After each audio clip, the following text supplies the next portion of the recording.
motivación de participar no primeiro premio José Gil foi primeira sorpresa, non é moi habitual ver certames deste tipo, sobre todo para o mundo do guión, en particular para o guión de non ficción. Recibir o premio Begoña Camaño á iniciativa creo que foi un chute de motivación, porque ao final a industria audiovisual está moi masculinizada. Bueno, sentir que hai un oco para as mulleres e sentir que podemos abrir camiños sendo mulleres novas, non sei, este recoñecemento como que nos dá ganas de seguir e de seguir polo camiño polo que estamos indo. Concorrer a un premio que ten un prestixio xa consolidado, un premio que é unha das referencias, digamos, no panorama cultural galego, sobre todo tamén no ámbito do ensaio.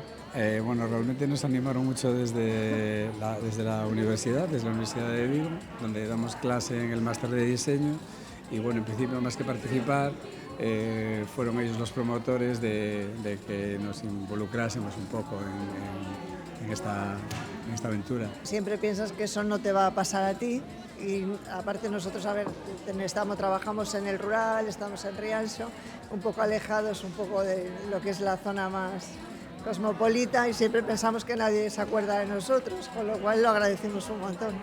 Este premio a min me pareceume moi bon. O ano pasado de que me presentei fun de xurado, entón gustoume moito a experiencia e dixe, pois ahora tócame presentarme, a ver se pode gañar.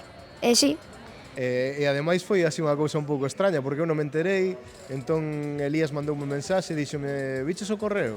E eu non, e mirei o correo e entón había un correo dunha persoa da Deputación que decía parabéns, tal. E estábamos os dous como, pero isto será unha broma, non será, non acabábamos de creer que ganáramos o premio. O sentín que xa tiñamos unha sorte de comunidade electiva ao redor da lingua galega no cinema, que houve unanimidade nun xuri moi diverso, que este premio, que é a primeira vez, tamén forma parte desa trama de feitos que afirman o noso dereito a usar o galego tamén no cinema. Por lo tanto, estou realmente dentro de algo que considero que acertei. Pois moito agradecemento ao xurado, moito agradecemento porque nestes concursos sempre sabes que hai historias moi boas, coñezo compañeiros que tamén se presentaron, entón, pois, moi agradecida.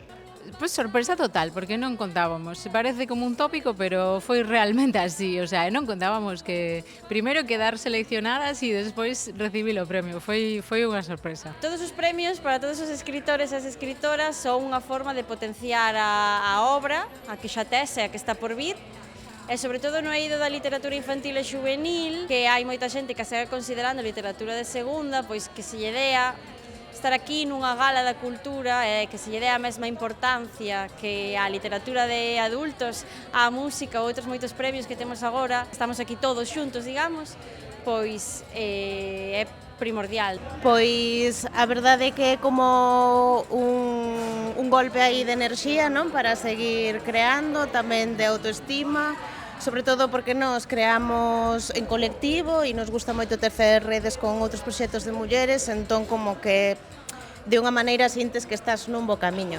Pois a verdade é que é moita alegría porque efectivamente danos ese recoñecemento de estar un montón de anos traballando e dis, bueno, pois funciona e logo, bueno, a cuantía económica tamén é un apoio e nada, moi contenta, moi orgullosa. Pues mira, yo, como mi acento de la Costa da Morte me delata,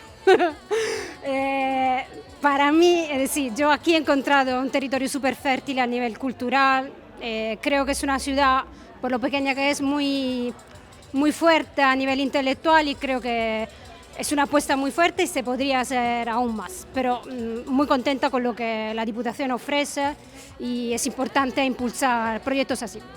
Bueno, por suposto, porque eu creo que o premio este e o premio Blanco Amor son os máis importantes que hai en Galicia, non? Levando detrás o nome de Torrente Ballester, que era un gran crítico literario, que era un escritor de éxito e ademais con unha formación impresionante. Bueno, estou un pouco sorprendido porque vexo que hai moitas actividades, que está moi ben organizado. Parece que estas nos premios Goya ou no Festival de Cannes, só que aquí, digamos, con unha maior variedade de representacións artísticas. Non sabía que existían tantos concursos e a fin de contas creo que ten moito mérito ter tanta xente que participe e que se manteña a cultura viva. Bueno, lo primero, cuando me llamaron no me lo creí. Además de que casi no cojo el teléfono porque es una muy mala manía que tengo, pero no me lo creía, pensaba que no era real y pues por suerte sí que lo fue. No estoy tan familiarizado con la Diputación de Coruña y precisamente viniendo hoy en tren he estado leyendo el catálogo que han preparado con todos los premiados y me he quedado impresionado. Me parece que es lo que se tiene que hacer en todo el país, apoyar la cultura y, joder, con premios digamos tan buenos y encima organizando una gala tan interesante que nos permita conocernos entre todos los artistas. Es un premio que está muy bien a nivel económico, a nivel de proyección, a nivel de publicación luego y que es totalmente limpio, totalmente transparente, que es una fiesta por lo que parece y creo que merecerá la pena para quien lo gane el año que viene. Creo que hay una apuesta muy fuerte porque hay muchísimos premios de muchos ámbitos además que muchas veces se olvidan, o sea, yo creo que es muy valorable que haya apuesta pues, por el cómic, que haya apuesta por artes escénicas distintas de las más ordinarias y bueno, y también por los narradores, claro, evidentemente, pero bueno, que eso es más común, ¿no? Y creo que hay mucha variedad y que eso supone que hay un equipo que quiere tirar de ahí. Realmente necesitamos estos tipos de premios para desarrollar nuestros proyectos, porque la creatividad puede ser muy precaria, entonces esos premios pues son un empujón para igual empezar una carrera ou algo. Tiña unha idea de que era unha oferta ampla, quizáis non tiña unha caída percepción da amplitude, digamos, desta dimensión. Penso que un esforzo importante, penso que tamén un esforzo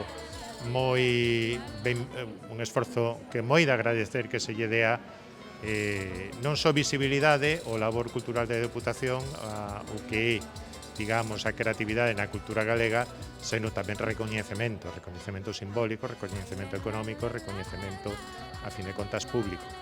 Bueno, creo que é a gran aposta que hai neste momento en políticas públicas, que ten que ver coa diversidade, ten que ver co presente, coa creación en presente e ten que ver cun certo programa de futuro. Eu coido que realmente está moi ben representada neste caso a cultura. Moitas veces temos a idea destes premios como por separado. Se cadra escoitamos falar do NARF ou do Torrente Ballester ou do Raíña Lupa, pero o que impresiona é velo todo xunto, non? Ver, por exemplo, o catálogo que editou a Deputación e ver que realmente hai tantos premios culturais, tantas categorías distintas e sobre todo tanta xente que está a facer cousas inspiradoras en Galicia.